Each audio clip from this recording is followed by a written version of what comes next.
Multi-generation living used to carry a stigma, like something had gone wrong. Today, that narrative has completely flipped. Families aren't doing this as a last resort. They're doing it on purpose, with intention, and with a real plan behind it. More families are choosing to buy a home together on purpose. Here's what's driving the shift and what you need to know before you embark on your multi-generational living journey. Let's go ahead and take a look. The numbers are definitely climbing. 17% of U.S. households are choosing to live in multi-generational housing. In Canada, it's 20%, 1 in 5. So as you can see, this is something that is trending. These are not outlier numbers. These are evidence of a real change in the way that families are choosing to live and to nurture each other. The big question to ask is, why are families doing this? And the reality is it's never just one reason. There's a variety of reasons that combine to make multi-generation living a real resource and a real solution to a lot of families.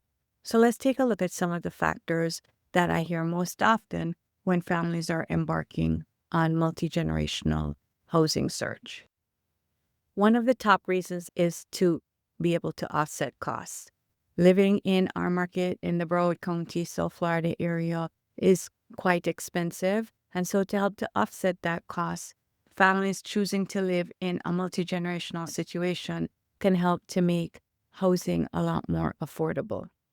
There's also the phenomenon of remote work.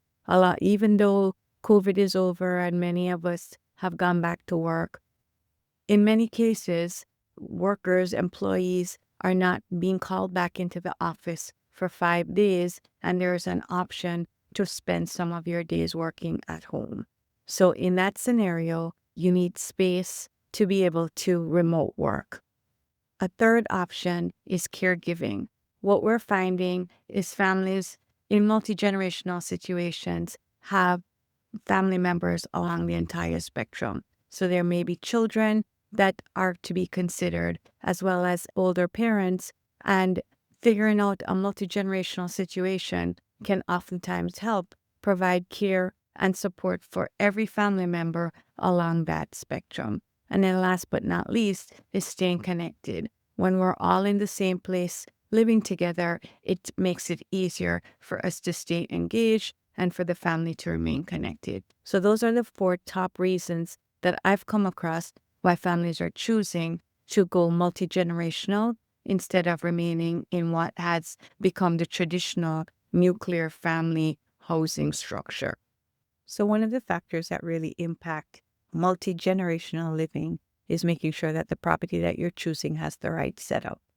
And the key concern that I have found with families that are choosing this path is making sure that there is adequate privacy. Because even though there is a sense of family and living together, each generation wants to be able to have their own space that they can retreat to and be somewhat private in that time and in that space. Some of the factors that I have found that seem to make a big difference is some separate entrances. So whenever a property has separate entrances, that tends to cut down on some of the friction that can result from multi-generational living. Additionally, having 2 primary suites where each element, or multiple primary suites where each generation can have a primary suite that they can also call their own and have their private space, that typically tends to help. We don't have a lot of them in South Florida, but finished basements where you have different levels seem to also help in the multi-generational decision making, because one maybe the younger family or the older portion of the family might be in the basement with another generation on another floor, and that provides sufficient proximity to be able to support and provide care, but it also provides enough space where you can have your own privacy and be able to live somewhat independently despite being in a multi-generational arrangement. Now, this is the meat and potatoes of multi-generational living, right? So We have the concerns related to the actual space and how we're going to occupy it, and making sure that everyone has enough space that they can live comfortably.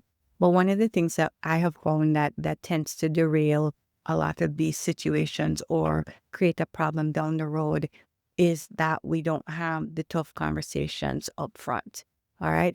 One of the things that you need to make sure that you discuss before you embark on any type of multi-generational arrangement is making sure that everyone is clear on what the financial and legal obligations, the entire family pooling funds to purchase property that we're all going to live in. What is the ownership structure? Is everybody going to have an equal share?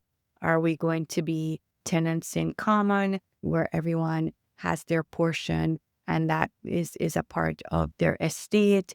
Or is it something where it's going to be joint tenants with rights of survivorship? So when someone passes on, their interest goes into the pool and is divided among the rest of the family. What is the ownership structure?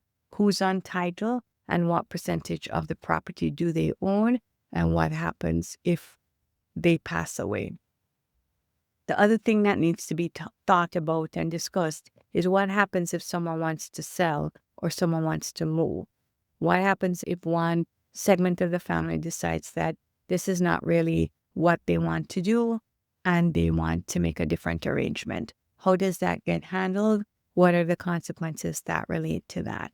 Those are considerations that a lot of the time we don't focus on, and they come back to haunt us a little later down the road because everyone's in love at the beginning and it's working great until it isn't. So you want to make sure that you have those conversations as it relates to ownership and what happens if someone changes their mind. Another important conversation is how do expenses get shared? Oftentimes, it's not possible to equally share the amount of space that each generation is occupying. Are we splitting costs on a percentage of what space you're utilizing, or is there some other arrangement that is going to be in place? Are we splitting 50-50 if it's two generations? Or is it where, the younger section of the family may be using 3/4 of the space and the older generation might be using 1/4, and we're going to split costs that way? How are costs going to get allocated? And bear in mind that costs are not only just the mortgage, the expenses that go with maintaining and inhabiting the property need to be given some thought as well. How do utilities get allocated, especially in situations where you don't have separate meters, which typically happens in a shared space that's not a duplex or a triplex? How do utilities get addressed? And last but not least, how does maintenance get taken care of?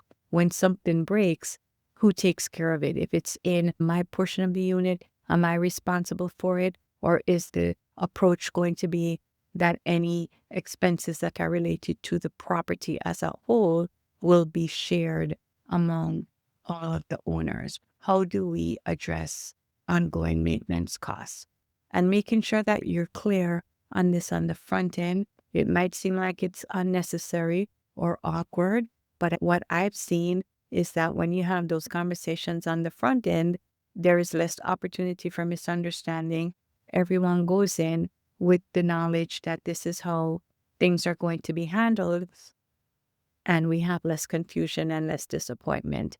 And last but not least, make sure that you're working with someone who is familiar with multi-generational living and can guide you in terms of sharing with you whether or not the structure, the home, the way it's set up is conducive to a good multi-generational experience, or if there's some modifications or changes that you could make that will ultimately make this a great multi-generational property. The factors that I have found that make multi-generational living arrangements work is that the families have some things in common, right? They are very clear on what the experience is, what the relationship is going to look like, and they also acknowledge that there will be challenges. They formulate a real plan.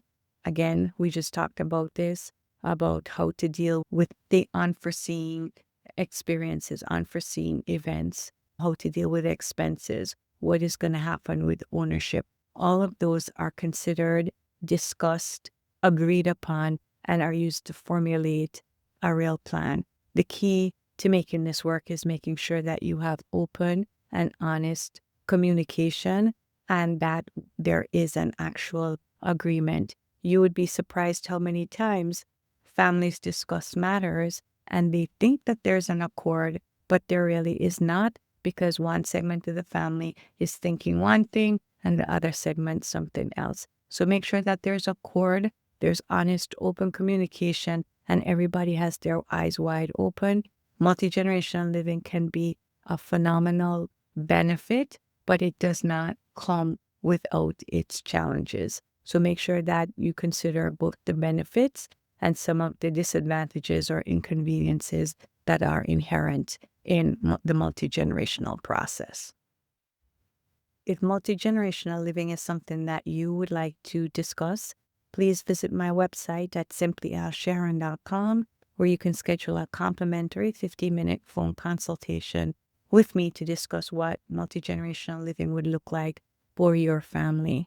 I hope that you found this information helpful. If you did, please remember to like the video and also subscribe to our channel. Subscribe to my channel so you can be notified when new videos are released. I want to thank you so much for watching and look forward to seeing you the next time.